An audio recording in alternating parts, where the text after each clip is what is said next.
HR managers can also become overwhelmed with the amount of data science terms and buzzwords flying around.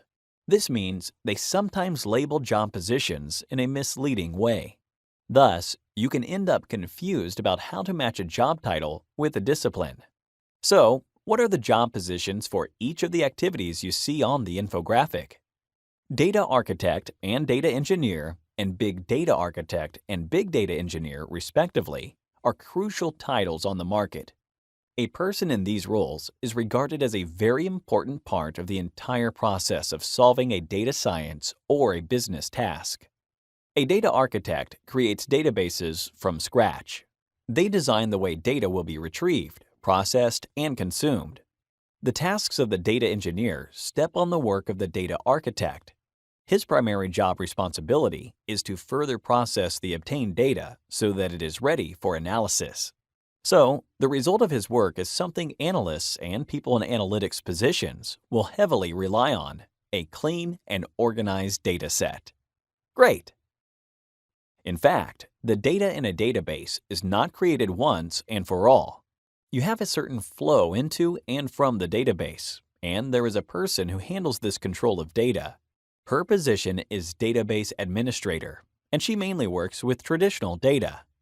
Needless to say, administration of big data is usually automated. Fantastic!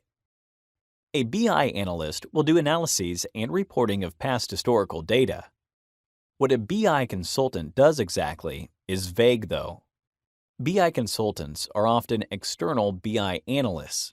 Many firms outsource their data science departments as they don't need or want to maintain one. BI consultants would be BI analysts had they been employed. However, their job can be more varied as they hop on and off different projects.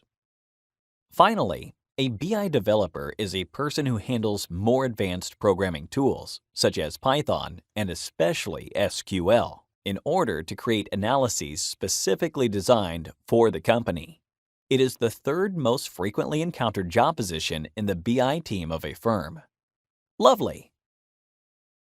Now, we must say that the remaining terms are somehow mixed, and the line between the activity of one and the other is very thin. A person who employs traditional statistical methods or unconventional machine learning techniques for making predictions could still be labeled a data scientist. Moreover, even if the last two columns are about forecasting future values, data analyst is the job title for those who prepare more advanced types of analyses and do the basic part of the predictions of the data science team. Finally, a machine learning engineer. This job is tough to do, but easy to classify. It refers to those who are looking for ways to apply state-of-the-art computational models developed in the field of machine learning into solving complex data science and business tasks. We hope you enjoyed watching this video. Thank you.